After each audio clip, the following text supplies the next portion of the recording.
Hi Robert. I'm just going to take a quick minute here and make you a last final video of your Memorymoog Plus here.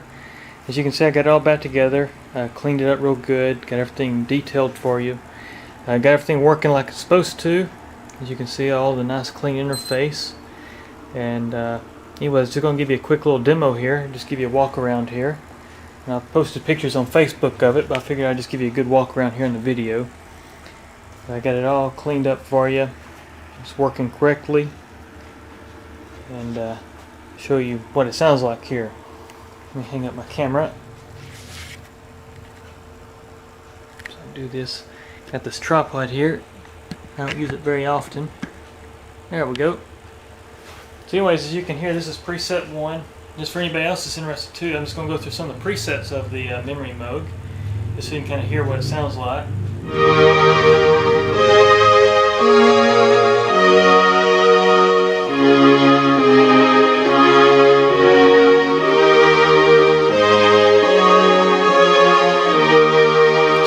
Preset 1. Preset 2 is like a really brassy. And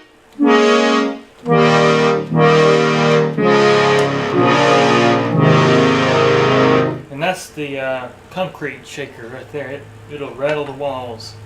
I have a vocal piece here.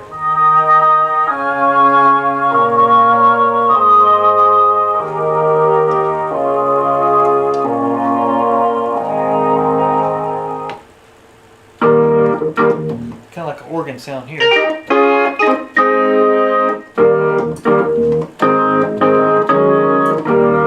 Something like that. That's a cool one.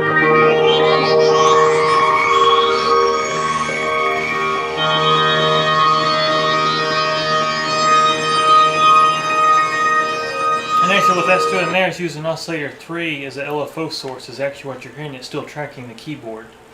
And it's only a square wave. I think it's a pulse wave, like maybe a 10% pulse wave. And then preset 6, another sound. Kind of a bell tone there.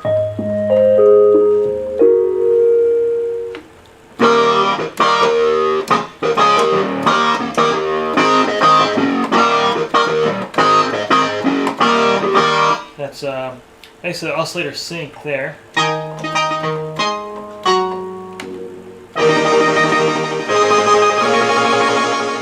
But yeah, it's got like 100 presets, so it's got a whole lot going on for it.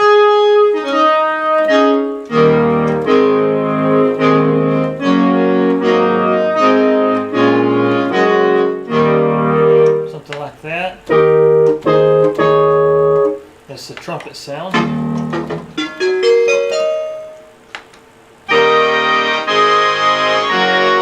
Of course, you can go down to octave 2 on your keyboard.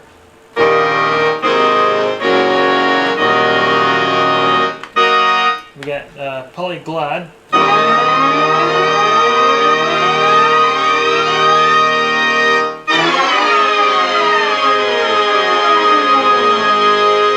Something like that right there.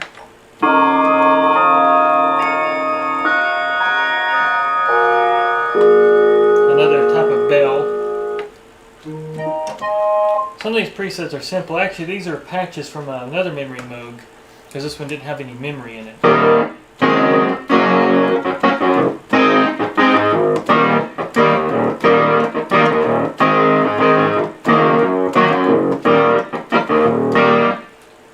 And then stuff like that. And actually, I built a few custom ones because this memory was a little messed up anyways, the actual tape data, which was missing some files on the other Memorymoog I had. So I built a few. I built this one here. It's like a screaming mini-moog.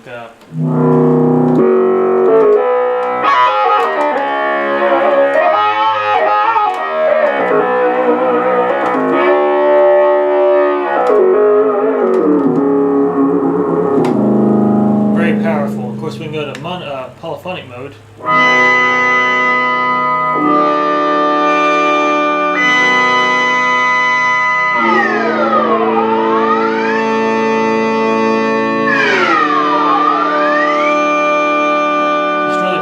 Actually, what you're hearing the fifth measure of oscillator. Like, just go through the oscillators. Here's oscillator 1. Take the glide off. Oscillator 2. Oscillator 3. You get this really thick harmonic tone. And also this is a cool sound right here too. This is 68. Something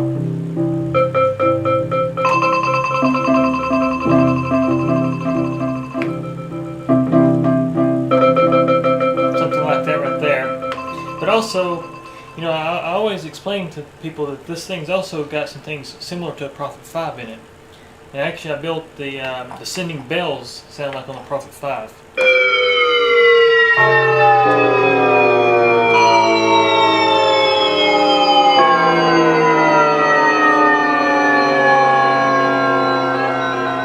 And I also put sample and hold, so.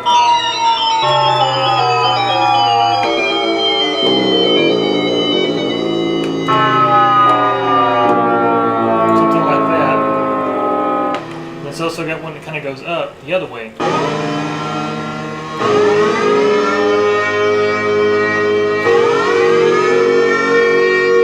Something like that right there.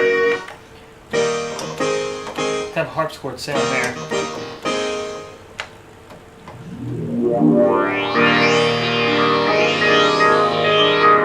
Another one using oscillator 3. Whereas this little amp's not doing it justice. I mean, this thing's very, very thick and powerful.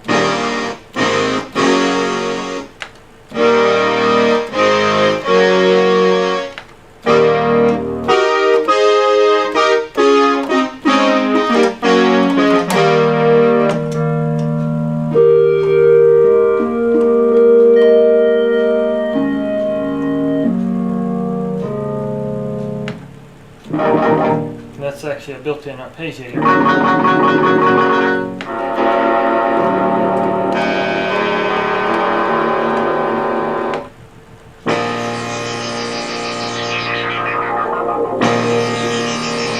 Cool sounds there.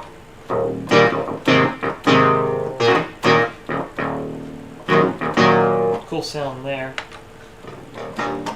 Simple preset. And a lot of these are still open for your own programs as well, Robert. Because there's some of these that are just duplicates in here. The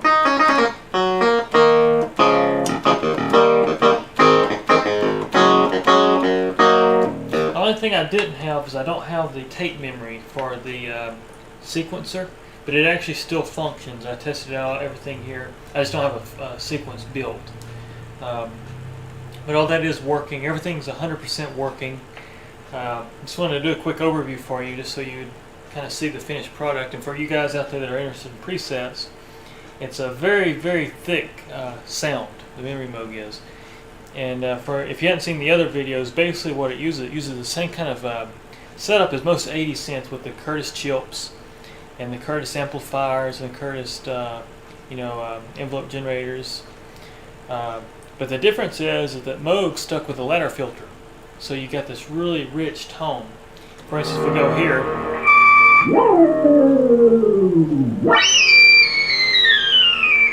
whereas it's digitally encoded, and that's what you're hearing, that actually little step.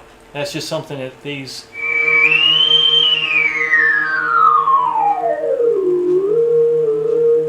the great harmonics, especially if you do like a mono.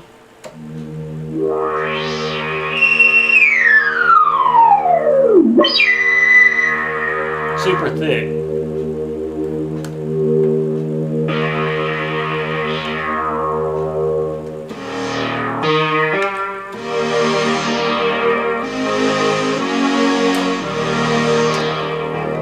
Whereas this program's actually got the oscillators turned down. So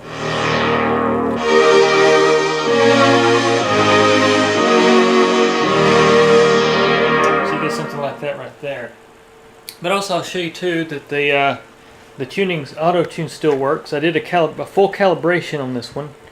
So all the oscillators are calibrated and tuned up. Of course, as you can see here, I'll hit the auto-tune button. So that thing go blank. And this thing will say 6 tuned. Should come up here in a second. Right there you go. 6 tuned. And everything works Works great.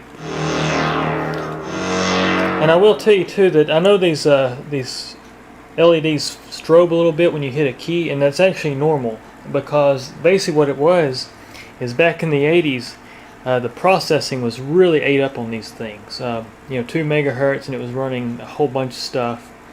And basically what you're just seeing actually processing. Of course, replacing the caps and stuff, it helped it very, very greatly, because you did have a lot of noise and stuff within the circuits themselves. But good clean audio. I actually took this thing to my home studio at the house and just hooked it in just to make sure things were clean. Sounds great. But anyway, I just want to make a quick last video here just to kind of give you an overview of your Memorymoog.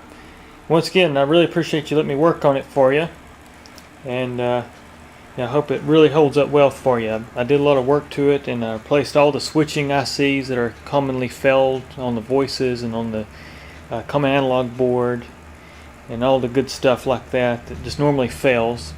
All new capacitors, and so I know this thing's going to hold up real well for you.